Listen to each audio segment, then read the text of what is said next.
नमस्कार साथियों, गुरुकुल ज्ञान गंगा चैनल में आज हम एक प्रैक्टिस सेट करने वाले हैं। ये गुरुकुल के ऑफलाइन टेस्ट सीरीज होते हैं। ऑफलाइन टेस्ट सीरीज अभी वर्तमान में उत्तराखंड पुलिस, पटवारी, लेखपाल, उपनिरीक्षक और समस्त एक दिवसीय एग्जाम्स के लिए कराए जाते हैं, जिसमें टोटल 100 नंबर का क्वेश्चन पेपर होता है। ये एक्चुअली ऑफलाइन होता है, लेकिन आप इसे यदि ऑनलाइन परचेज करना चाहें तो एज ए PDF के थ्रू भी आप इसे प्राप्त कर सकते हैं। लेकिन आज हम इसमें कुछ महत्वपूर्ण प्रश्नावली देखेंगे, कितना कुछ महत्वपूर्ण प्रश्न इसमें बनते हैं और आने वाले एग्जाम के लिए बहुत ही ज़्यादा इंपॉर्टेंट होने वाले हैं। हम इस टेस्ट सीरीज को अब ऑनलाइन भी कवर करने वाले हैं। यदि आप ऑफलाइन टेस्ट सीरीज के क्वेश्चन पेपर लेना चाहते हैं तो आप कमेंट में आकर के ज़रूर बता दीजिएगा। आपको अवेलेबल हो जाएगा, OMR सीट भी मिलती है। आप इसे प्रिंट करके घर में खुद ब खुद प्रैक्टिस भी कर सकते हैं OMR सीट के थ्रू, और चेक करने का भी सॉलिड तरीका इसमें आपको अवेलेबल होगा। अब हम शुरू कर रहे हैं टेस्ट सीरीज प्रश्न नंबर 1 से। यदि आपको इनका उत्तर आता है तो आप कमेंट बॉक्स में उत्तर जरूर दीजिएगा। क्वेश्चन नंबर जो 1 है वह है, संविधान के 8वीं अनुसूची में वर्णित शास्त्रीय भाषा निम्न में से कौन सी नहीं है। ये पूछ रहा है नहीं है। कई लोग कन्फ्यूजन में या क्वेश्चन पूरा न पढ़ने के बाद ओवर कॉन्फिडेंस हो जाता है और डायरेक्ट हो सकता है किसी ऐसे उल्टे ऑप्शन पर क्लिक कर सकते हैं। आप इसका उत्तर कमेंट बॉक्स में आकर दे सकते हैं। इसका देखिए क्या है, इसको क्लियर करते हैं हम। टोटल शास्त्रीय भाषाओं के दर्जे के रूप में अगर बात करें तो 6 भाषाओं को शास्त्रीय दर्जा प्राप्त है और अनुसूची 8 में ही कुल 22 भाषाओं को दर्जा प्राप्त है। ये 6 जो शास्त्रीय भाषाएं ये अलग से हैं, ये 22 भाषाएं अलग सी हैं। वैसे 8वीं अनुसूची में प्रारंभ में कुल 14 भाषाओं को दर्जा दिया गया था। अब इन 6 भाषाओं में से यदि बात करें कौन सी नहीं है, तो देखिए तमिल भाषा तो ऑलरेडी है, तेलुगु भी है, संस्कृत ने तो होना ही है। शास्त्रीय भाषा का मतलब यह होता है जिस भाषा का शास्त्रीय पुस्तकें लिखी होती हैं या शास्त्रीय साहित्य लिखा होता है, उन भाषाओं को दर्जा दिया जाता है। तो इसमें से जो कोंकणी भाषा है, इस भाषा को शास्त्रीय के रूप में दर्जा प्राप्त नहीं है। ये हमने याद रखना है, बहुत इंपॉर्टेंट क्वेश्चन है।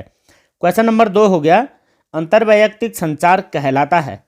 अब कौन सा कहलाता है, आप ऑप्शन पढ़ करके उत्तर दे सकते हैं। ऑप्शन नंबर A है सोशल मीडिया द्वारा किया जाने वाला संचार। उसके बाद ऑप्शन नंबर B है ईमेल द्वारा किया जाने वाला संचार।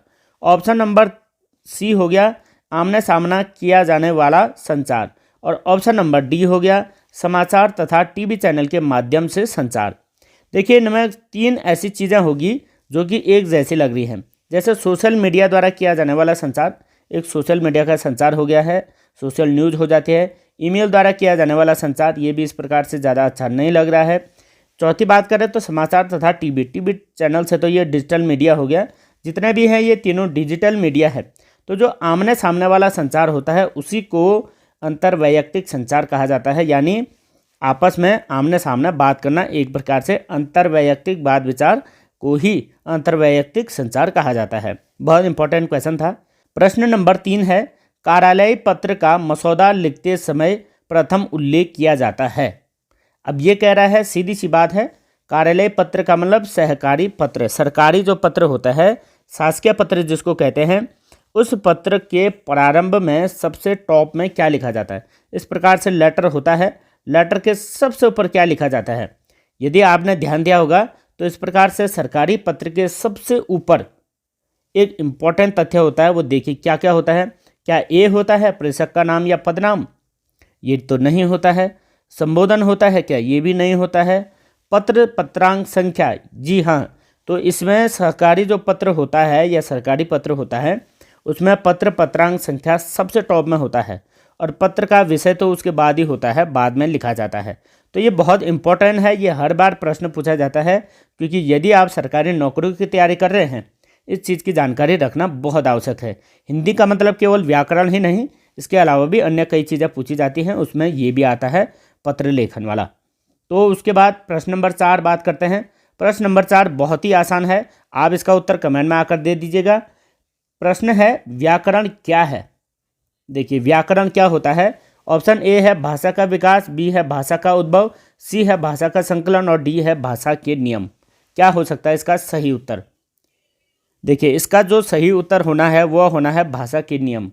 व्याकरण नियमों का ही एक संग्रहण होता है, यानी भाषा का संकलन तो नहीं होता है, ना उद्भव होता है, ये कोई इतिहास की बात नहीं कर रहा है, ना भाषा का विकास होता है। ये भाषा का विकास या साहित्य का विकास कुछ अलग चीज़ हुआ, भाषा का संकलन भी नहीं होता है। तो ये व्याकरण एक हिंदी भाषा के नियम होते हैं, जिस नियम के अनुसार हम हिंदी भाषा को शुद्ध रूप देते हैं। अब प्रश्न नंबर है 5। प्रश्न नंबर 5 बहुत ही ज़्यादा इंपॉर्टेंट है, ये हर बार पूछा जाता है। प्रश्न नंबर 5 है, अयोगवाहक कहा जाता है। अयोगवाहक किसे कहा जाता है? देखिए बहुत खास है। अयोगवाहक का मतलब 2 वर्ण होते हैं, अंग और अह। अंग अह जो है अयोगवाहक कहलाता है हिंदी वर्णमाला में। तो अंग अह में जो बिंदी रखती है ऊपर से, उसे कहा जाता है अनुस्वार, और जो अह होता है उसके पीछे जो बिंदी रखे जाते हैं उसे कहा जाता है विसर्ग। तो इनमें से आप ध्यान दीजिए कौन कौन से हो सकता है। विसर्ग होगा, अल्पप्राण होगा, या संयुक्त व्यंजन को कहते हैं, या महाप्राण किसे कहा जा सकता है। तो इसका सही उत्तर हो जाता है विसर्ग, क्योंकि जो अह लिखा जाता है, अह के पीछे जो 2 बिंदी रखी जाती है उसी को विसर्ग कहा जाता है। तो ये तो सीधा डायरेक्ट देखने वाली बात है, और सीधा इसका आपको उत्तर आ जाता होगा। प्रश्न नंबर 6 की बात करें। 6 बहुत ज़्यादा इंपॉर्टेंट है, ये कन्फ्यूजन करने वाला क्वेश्चन है। निम्न में से मौखिक वर्ण है। मौखिक का क्या मतलब है? इसका मतलब कुछ वर्ण ऐसे होते हैं जो मौखिक के अलावा अन्य भी होते हैं। तो कुछ वर्ण मौखिक होते हैं जिन्हें कि निर्नुनासिक कहा जाता है, और कुछ वर्ण होते हैं नासिक, जिसे कि नासिक्य भी कहा जाता है। नासिक्य का मतलब होता है जिनकी ध्वनि नाक और मुंह से पुकारी जाती है, यानी उनके उच्चारण में नाक और मुंह से ध्वनि निकलती है। ऐसे वर्ण होते हैं जैसे न होता है, म होता है, ण होता है, पंचाक्षर जिन्हें कहा जाता है। तो जो वर्णमाला में पंचाक्षर होता है, गो, यो, णो, नो, म, णो, नो, म, ये पंचाक्षर होते हैं, ये नासिक्य होते हैं।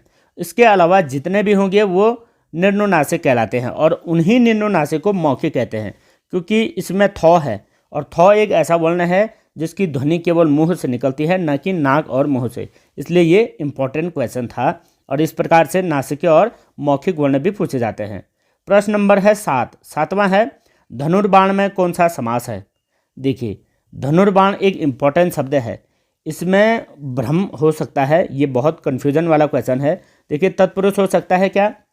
धनुष के साथ बाण, या धनुष के द्वारा बाण, ऐसा हो सकता है? ऐसा बिल्कुल नहीं होगा, ये तत्पुरुष तो इसमें हो ही नहीं सकता। उसके बाद आ जाता है कर्मधाराएं। देखो कर्मधाराएं में भी काफ़ी कन्फ्यूजन है। धनुष के समान बाण, ये इस प्रकार के तो कुछ होते नहीं हैं, तो ये कर्मधाराएं भी नहीं हो सकता है। द्विगु हो सकता है, द्विगु भी नहीं होगा, क्योंकि द्विगु में संख्यात्मक होता है। तो क्या द्वंद्व होगा? जी हाँ, ये द्वंद्व होगा। द्वंद्व के नियम होते हैं, बीच में योजक चिन्ह लगता है, और योजक चिन्ह के साथ साथ और, तथा, या, अथवा ये शब्द भी लगते हैं। तो इसमें तो कुछ दिख नहीं रहा है धनुर्बाण में, तो क्या होगा? धनुर्बाण एक्चुअली होता ये है, ये कन्फ्यूजन इसलिए है क्योंकि धनुष और बाण लिखा जाता है, और इसे एक साथ में क्या लिखते हैं? धनुर्बाण लिखते हैं, इसलिए ये कन्फ्यूजन हुआ। अगर आप इसका अर्थ निकालेंगे तो धनुष और बाण होता है, इसलिए ये द्वंद्व समास का उदाहरण हो गया है। अगला क्वेश्चन है, राज्यपाल शब्द में कौन सी संज्ञा है? ये बहुत इंपॉर्टेंट क्वेश्चन है, ऐसे क्वेश्चन भ्रम के लिए पूछे जाते हैं। देखिए घबराने की कोई बात नहीं है। देखिए ये जातिवाचक होगा, भाववाचक होगा, समूहवाचक होगा, या व्यक्तिवाचक, क्या हो सकता है? वैसे राज्यपाल एक प्रकार से व्यक्ति लगता है, लेकिन राज्यपाल एक पद है, व्यक्ति तो उस पद पर कोई भी बैठ सकते हैं। जब ये एक पद है तो पद कभी भी जो है व्यक्तिवाचक तो नहीं हो सकता है, क्योंकि व्यक्तिवाचक में व्यक्ति स्थान वस्तु का नाम होता है, और राज्यपाल एक प्रकार से पद है, तो ये पद के अनुसार जातिवाचक संज्ञा हो जाएगी, इसे हमने याद रखना है। उसके बाद प्रश्न नंबर आ जाता है 9 है, आप भला तो जग भला। वाक्य में रेखांकित शब्द में सर्वनाम बताएं। आप भला रेखांकित किया गया है, इसमें सर्वनाम बताना है। देखिए सर्वनाम वे शब्दांश होते हैं जो संज्ञा के स्थान पर प्रयोग किए जाते हैं। तो इनमें से सर्वनाम आप भला में कौन सा सर्वनाम होगा? देखिए निजवाचक होगा, या निश्चयवाचक होगा, या अनिश्चयवाचक, या पुरुषवाचक। इसमें इसका जो सही उत्तर हो जाएगा वह हो जाएगा निजवाचक। जहाँ पर आप शब्द आ जाता है वहाँ पर निजवाचक होता है। या एक और होता है, आप का मतलब यहाँ पर एक मध्यम पुरुष भी होता है। जो पुरुषों में 3 पुरुष होते हैं, उत्तम पुरुष, मध्यम पुरुष और अन्य पुरुष, वहाँ पर आप यहाँ पर भी आता है, लेकिन आप जब सामने वाले के लिए कहा जाए तब वो पुरुषवाचक होता है, और आप यदि स्वयं के लिए कहा जाए तो निजवाचक होता है। निजवाचक का मतलब ही यही होता है, जब निज के लिए या स्वयं के लिए, खुद के लिए कहा जाए तब निजवाचक कहलाता है। तो ये कह रहा है आप भला तो जग भला, यानी अगर मैं भला तो जग भला, इस प्रकार से जब स्वयं के लिए कहा जाता है तब ये निजवाचक होता है। इसमें अन्य शब्द भी आते हैं, जैसे आपके स्थान पर खुद भी आता है, स्वयं भी आता है, अपने आप भी आता है, इस प्रकार से कई शब्द आते हैं। तो ज़्यादातर निजवाचक के इसी प्रकार से पूछे जाते हैं। प्रश्न नंबर हो गया 10वां अगला। तो 10वां प्रश्न है, निम्न में से कौन सा कृदंत प्रत्यय से बना है? तो कौन सा ऐसा शब्द है जो कृदंत प्रत्यय से बना है? देखिए, प्रत्यय दो प्रकार के होते हैं, एक कृदंत प्रत्यय होता है, एक तद्धित प्रत्यय होता है। अब कृदंत और तद्धित प्रत्यय की परिभाषा ये होती है कि कृदंत प्रत्यय वह प्रत्यय होता है जो धातु से मिलकर बना होता है, यानी धातु जुड़े हुए शब्द हमेशा कृदंत होते हैं, और धातु भिन्न जितने भी संज्ञा सर्वनाम विशेषण शब्द होते हैं वहाँ पर तद्धित प्रत्यय होते हैं। यानी संज्ञा सर्वनाम विशेषण पर जुड़े हुए जो प्रत्यय होते हैं वो तद्धित प्रत्यय कहलाते हैं, और कृदंत प्रत्यय वे कहलाते हैं जो किसी धातु के साथ जुड़ा होता है। धातु का मतलब क्रिया का मूल अंश, तो क्रिया के मूल रूप को धातु कहते हैं, इसलिए कृदंत प्रत्यय छांटना है। देखिए यहाँ पर कौन सा इसका ऑप्शन सही हो सकता है? कृपालु हो सकता है, दुधारू, रंगीला या बिकाऊ। चारों ऑप्शन में से सही आपको छानना है। और यहाँ पर देखिए ऑप्शन नंबर ए जो है कृपालु, कृपालु उसे कहा जाता है जो कृपा करने वाला होता है। तो कृपालु में तो किसी भी प्रकार का ऐसा नहीं लग रहा कि कोई धातु होगा, तो कृपा करने वाला कृपालु, तो कृपालु तो किसी व्यक्ति विशेष को कहा जाता है कृपा करने वाला, तो ये तो कोई क्रिया नहीं है। दुधारू है, दुधारू भी क्रिया नहीं है, दुधारू का मतलब एक प्रकार का गुण हो गया दुधारू, ये भी एक प्रकार से कृदंत नहीं हो सकता। रंगीला ये किसी की विशेषता है, ये भी कृदंत नहीं हो सकता। तो बिकाऊ हो सकता है, बिक इसमें एक धातु है, बिक का मतलब होता है बिकना, तो बिकना एक प्रकार की क्रिया है, तो इसलिए क्रिया के मूल अंश को धातु कहा जाता है। और ये जो बिकना क्रिया है इसमें बिकाऊ ये जो बना हुआ है ये कृदंत प्रत्यय से बना हुआ है। ये हो गया है। अगला प्रश्न देख लीजिए, 11वां प्रश्न। 11वां प्रश्न है, निम्न शब्दों में लिंग के आधार पर सही सुमेलित है। लिंग के आधार पर, अब पुल्लिंग स्त्रीलिंग संबंधित भी क्वेश्चन पूछे जाते हैं, कौन सा सही हो सकता है इसमें? ऑप्शन नंबर ए है गोप का गोपनी, बी है भगवान का भगवती, सी है सम्राट का सम्राटिनी, और डी है पड़ोसी का पड़ोसियाण। तो भाई पड़ोसी का पड़ोसियाण तो वैसे सही लग रहा है, लेकिन हिंदी भाषा के आधार पर तो ये सही नहीं हो सकता है। लेकिन जो हिंदी भाषा के आधार पर देखा जाएगा, देखो पहला ऑप्शन है गोप का गोपिनी। देखो गोप कोई शब्द नहीं होता है, या तो गोपी होता तो हो सकता था गोपी का गोपिनी हो जाए। और जो सी ऑप्शन है ये सम्राट है, सम्राट का सम्राटिनी नहीं होता है बल्कि सम्राज्ञी होता है। पड़ोसी का पड़ोसिन होता है, पड़ोसियाण नहीं होता। ये पड़ोसियाण तो हमारा लोकल लैंग्वेज हो गया है, गढ़वाली लैंग्वेज हो गया है। उसके बाद भगवान का भगवती, ये सही होगा। इसका मतलब यह है जो प्रश्न नंबर 11 है उसका ऑप्शन नंबर बी सही होगा। प्रश्न नंबर 12वां है, पुष्पधन्वा का पर्यायवाची है। ये बहुत डिफिकल्ट है और इसके पर्यायवाची बार बार पूछे भी जाते हैं। पहले तो पुष्पधन्वा का पर्यायवाची से पहले पुष्पधन्वा का मतलब समझना होगा। तो पुष्पधन्वा का मतलब होता है कामदेव। अब ये कामदेव के पर्यायवाची पूछ रहा है, तो कामदेव के पर्यायवाची स्वर्ण तो नहीं हो सकता है, सोना, ना जादू हो सकता है। अनंग होगा क्या, या अधम होगा? अधम भी नहीं हो सकता। अधम एक प्रकार का बाहुबल टाइप का, एक राक्षस टाइप का हो गया है, तो अनंग होता है।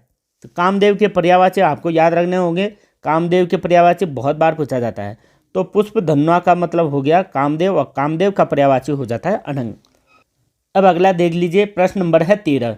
योग शब्द के लिए उचित विलोम शब्द का चयन कीजिए। देखिए योग शब्द, अब यहाँ पर योग शब्द का मतलब जोड़ना नहीं है, यहाँ पर योग शब्द का मतलब है ध्यान करना। तो योग का विलोम क्या होगा? क्या रोग हो सकता है? रोग तो नहीं होगा, ये तो स्वस्थ का रोगी होता है, तो स्वस्थ वाला नहीं होगा। योग का नियोग भी नहीं हो सकता है। क्या अभियोग होगा या भोग, क्या हो सकता है? एक्चुअली योग का जो सही उत्तर होगा वह होगा भोग, यानी इसे भोग या वियोग भी कहा जाता है। कई बार आपको वियोग भी पूछा जाएगा, तो आप ये सोचेंगे कि यार हमने आपको योग बताया, योग का भोग बताया, वियोग तो है ही नहीं, तो वियोग भी होता है। दोनों आप याद रखें, योग का विलोम क्या हो जाएगा, भोग या वियोग हो जाएगा। प्रश्न नंबर 14 है, देखिए सकल, सकल का अर्थ क्या होता है। यहाँ पर सही उत्तर इसका हो जाएगा सन समंत नहीं होगा, सबल निर्बल नहीं होगा, कलाकृति भी नहीं होगा। इसका सही उत्तर होगा संपूर्ण और अंश, यानी ऑप्शन नंबर बी इसका सही उत्तर हो जाएगा। प्रश्न नंबर 15वां है, 15वां प्रश्न है, खूंटी शब्द का बहुवचन बताइए। यहाँ पर सारे के सारे बहुवचन वाले चिन्ह लगे हुए दिख रहे हैं, लेकिन शब्द तो नहीं होंगे, एक ही होगा। तो खूंटी का सही क्या हो सकता है, खूंटियाँ होगा, होगा तो खूंटियाँ, लेकिन ऐसा नहीं होगा। खूंटियों होगा, ये भी नहीं होगा। खूंटियाँ ये हो सकता है, और खूंटियों क्या होगा, तो इसका सही उत्तर हो सकता है ऑप्शन बी, और ये ही होगा खूंटियाँ। यहाँ वाली में भी पूर्ण चंद्र बिंदु आएगी, अर्ध चंद्र भी आए वो भी नहीं होगा, बल्कि पूर्ण चंद्र बिंदु वाली होगी, ये भी हमें याद रखना है। प्रश्न नंबर 16, 16वां प्रश्न है, निम्न में से संयुक्त वाक्य का चयन कीजिए। देखिए संयुक्त वाक्य बहुत इंपॉर्टेंट है, इसे हमने याद रखना है। संयुक्त, सरल और मिश्रित वाक्य बार बार पूछे जाते हैं, इनमें से एक न एक प्रश्न हमेशा घूम फिर करके आता है। तो आप इसका एक मेथड याद रखें, ट्रिक इसकी याद कर लें। तो इसका जो सही उत्तर हो जाएगा वह क्या होगा, उसने गलत काम करके अपशय कराया। देखो इसमें तो संयुक्त वाले जैसे कोई गुण नहीं दिख रहे हैं। संयुक्त वाक्य में होता क्या है, जैसे योजक चिन्ह होता है, या और होता है, या तथा होता है, या होता है, या अथवा होता है, या इसलिए होता है, इस प्रकार के शब्द जुड़े होते हैं संयुक्त में। तो संयुक्त में जब ये शब्द जुड़े होते हैं तो यहाँ तो हमें केवल इसका जो चिन्ह है, यानी पहचान चिन्ह है, डायरेक्ट उसे ढूंढना है, सीधा उत्तर निकल गया। तो देखो उसने गलत काम करके अपशय कमाया, ये भी सही नहीं लग रहा है। काम समाप्त करो और जाओ, क्या ये सही हो सकता है। पानी न बरसने पर सूखा पड़ गया, ये भी गलत है। यदि काम पूरा करोगे तो जुर्माना होगा, ये भी गलत है। तो इसका सही उत्तर होगा ऑप्शन नंबर बी, काम समाप्त करो और जाओ। तो संयुक्त वाक्य में और, तथा, या इस प्रकार के शब्द आते हैं, आप ध्यान दीजिएगा, ये खास है। प्रश्न नंबर है 17वां, 17वां है, किसके द्वारा 1938 में रूपाब नामक पत्रिका निकाली गई थी। तो रूपाब नामक पत्रिका जिन्होंने निकाली उनका नाम था सुमित्रा नंदन पंत। ये बहुत इंपॉर्टेंट है, इसे आप याद रखेंगे। अगला प्रश्न हो जाता है प्रश्न नंबर 18वां, आज मैंने अधिक केले खा लिए हैं। वाक्य में कौन सा विशेषण है, ये पूछ रहा है। विशेषण कौन सा हो सकता है। देखिए विशेषण कई प्रकार के होते हैं। ये कह रहा है आज मैंने अधिक केले खा लिए हैं, अधिक केले। तो यहाँ पर ध्यान देने वाली बात है कि ये गुणवाचक हो सकता है, गुण तो कुछ भी नहीं है। या सुंदर केले खा लिए, ऐसा भी कुछ नहीं कह रहा। मीठे केले खा लिए, ये भी नहीं कह रहा है। संख्यावाचक है तो संख्यावाचक भी नहीं हो सकता, क्योंकि इसमें ये 2 केले खा लिए, 1 दर्जन केला खा लिया, 4 केले खा लिए, ऐसे भी नहीं कह रहा है। या 1 किलो केला, इस प्रकार से भी नहीं कहा है। तो ये कह रहा है सार्वनामिक हो सकता है, नहीं। तो सार्वनामिक विशेषण में होता क्या है, यह वह ये वे ये शब्दांश आते हैं, लेकिन इसमें तो है नहीं ये सब चीज़। तो लास्ट इसका उत्तर हो जाएगा परिमाणवाचक। देखो परिमाण में क्या होता है, अधिक, कम, ज़्यादा, थोड़ा, थोड़ा बहुत, जरा सी, थोड़ा सा, ये सब कुछ शब्द किस में आते हैं, परिमाणवाचक में आते हैं। तो अधिक शब्द की वजह से हमने डायरेक्ट पहचान लिया कि ये परिमाणवाचक विशेषण होगा। अगला प्रश्न देख लीजिए। अगला प्रश्न है प्रश्न नंबर 19, काजू शब्द का संबंध किस भाषा से है। इस प्रकार से ये डायरेक्ट भी पूछे जाते हैं कभी कभार। काजू इसलिए भी पूछा जा सकता है क्योंकि बहुत काजू बड़ा प्रचलित शब्द भी है। ये इस प्रकार के शब्द बार बार पूछे जाते हैं। तो इसका जो उत्तर होना चाहिए, चीनी नहीं होगा, जापानी नहीं होगा, फ्रांसीसी भी नहीं होगा, इसका उत्तर हो जाएगा पुर्तगाली, यानी सी ऑप्शन इसका सही हो जाएगा। अगला है प्रश्न नंबर 20वां, रीत्यनुसार शब्द का सही विच्छेद क्या होगा। ये संधि विच्छेद का सवाल है, ये बहुत ही ज़्यादा खास है। देखिए क्या है, रीत्य धन अनुसार, क्या ये हो सकता है ऑप्शन नंबर ए, रीत्य अनुसार, रीति धन अनुसार, ऋतु धन अनुसार, या रीत धन अनुसार। इसका सही उत्तर क्या होना चाहिए। देखिए ये जो उदाहरण है या ये जो शब्द है, ये शब्द है यण संधि का। अब यण संधि में क्या होता है, यदि ई उ री लरी के बाद यदि भिन्न स्वर आए तो य व र ल हो जाता है। अब यहाँ पर ध्यान देने वाली बात क्या है, रीत्या बन रहा है, जबकि यो तो इनमें कहीं है ही नहीं।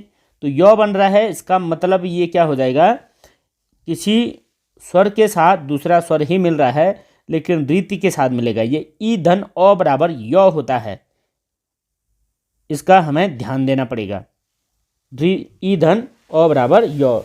यदि उ साथ में होता तो वो बन जाता। यदि ऋतु होगा तो ऋत्वानुसार हो सकता है। तो ऋत्वानुसार तो लिखा नहीं है, ये लिखा है रीत्यनुसार।